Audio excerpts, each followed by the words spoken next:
Hey there, wisdom seekers and life enthusiasts. Welcome back to Philosophy Fuel, where we explore the timeless teachings of ancient philosophy and apply them to our modern lives. Today we're diving deep into the world of Stoicism, but with a twist. We're going to uncover 5 Stoic actions that not only improve your life, but also drive your haters absolutely crazy.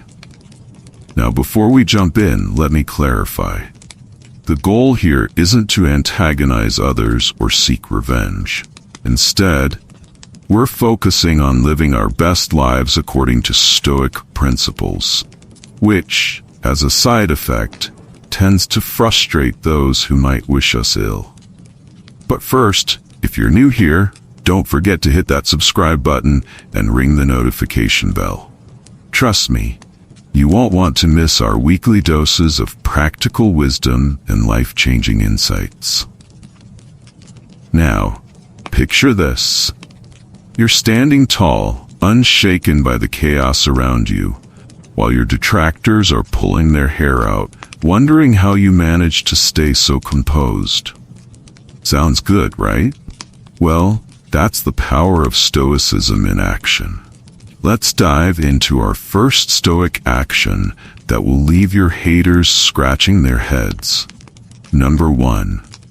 Embrace adversity with a smile.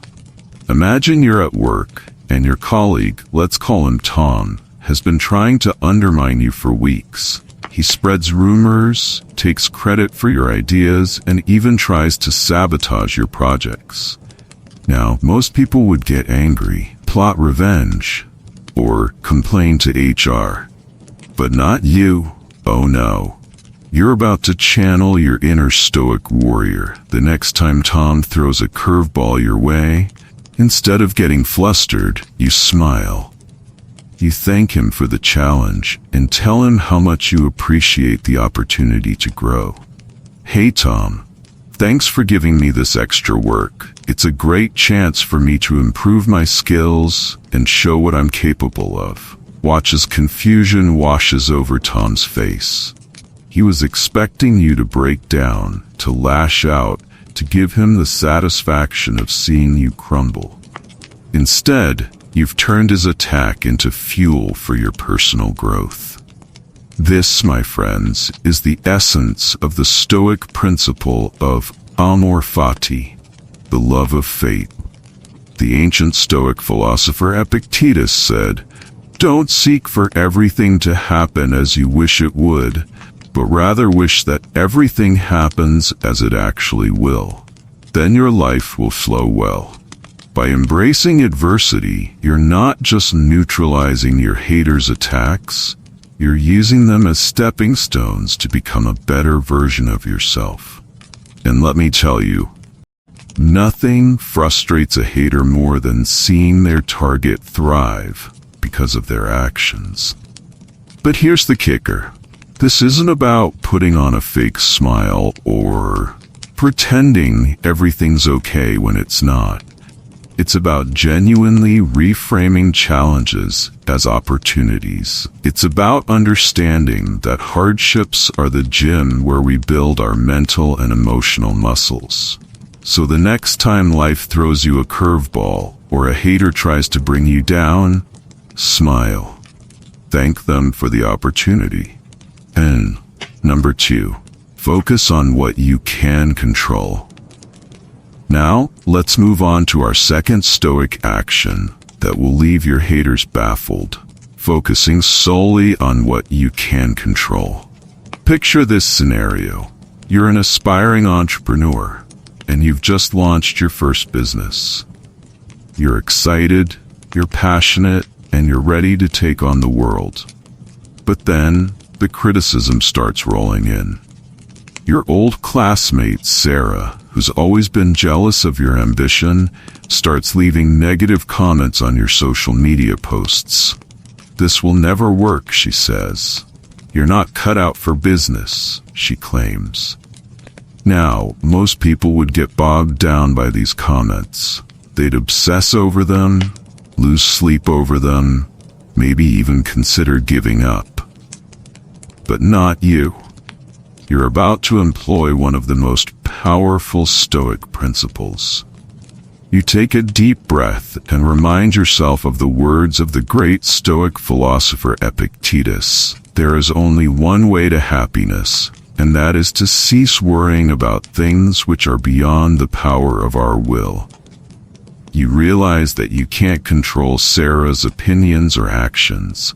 You can't control how many likes your posts get or how quickly your business grows. But you know what you can control?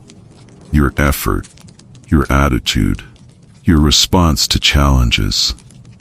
So instead of wasting energy trying to prove Sarah wrong or obsessing over her comments, you channel that energy into improving your product, refining your business plan, and serving your customers better. Number 3, practice voluntary discomfort.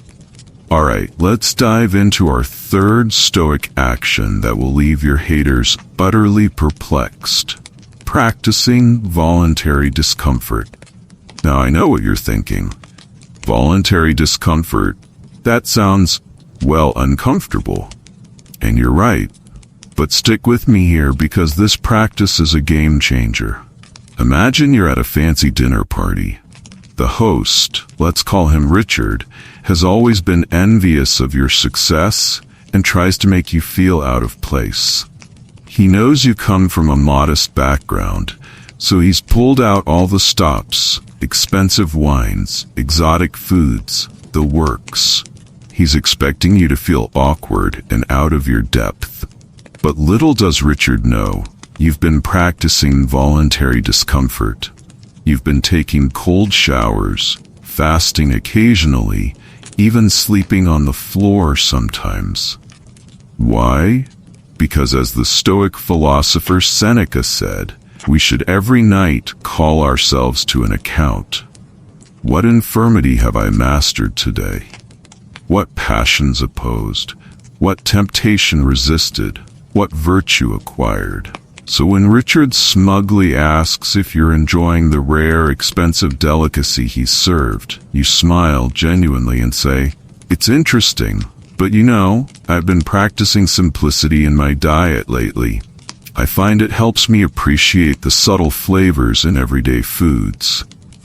Would you happen to have any plain bread?" Richard's jaw drops. He was expecting you to either pretend to enjoy the fancy food or to be visibly uncomfortable. Instead, you're completely at ease with simplicity, even in this lavish setting. This, my friends, is the power of voluntary discomfort. By regularly stepping out of your comfort zone, you build resilience. You become adaptable. You learn that your happiness doesn't depend on external comforts or validations. Number 4, cultivate indifference to indifferent things. Let's move on to our fourth Stoic action that will leave your haters utterly bewildered. Cultivating indifference to indifferent things. Now, before you start thinking this sounds a bit, well, indifferent, let me explain. The Stoics believed that the only things truly good or bad are our own actions and thoughts. Everything else, wealth, status, even health, they considered indifferent. This doesn't mean these things don't matter at all, but rather that they shouldn't be the source of our happiness or distress. As Marcus Aurelius put it, you have power over your mind, not outside events. Realize this, and you will find strength. Let's see this in action. Imagine you're at a high school reunion. Your old rival, Jessica, has spent the last decade climbing the corporate ladder and accumulating all the trappings of success. Designer clothes, luxury car, the works. She sidles up to you, clearly expecting you to be impressed, or better yet, envious of her achievements. "So," she says with a smirk, "still driving that old sedan? I just got the latest Tesla. It practically drives itself." Now, most people might feel a twinge of envy or inadequacy. They might start explaining their own achievements or making excuses. But not you. You're about to demonstrate the power of Stoic indifference. You smile genuinely and say, "That's great, Jessica. I'm glad you're enjoying your new car. You know, I've found that my old sedan gets me where I need to go just fine. Plus, it leaves me with more time and resources to focus on my relationships and personal growth." Number 5. Turn obstacles into opportunities. Alright, wisdom seekers, let's dive into our 5th Stoic action that will leave your haters absolutely dumbfounded. Turning obstacles into opportunities. This principle is beautifully encapsulated in Marcus Aurelius's words.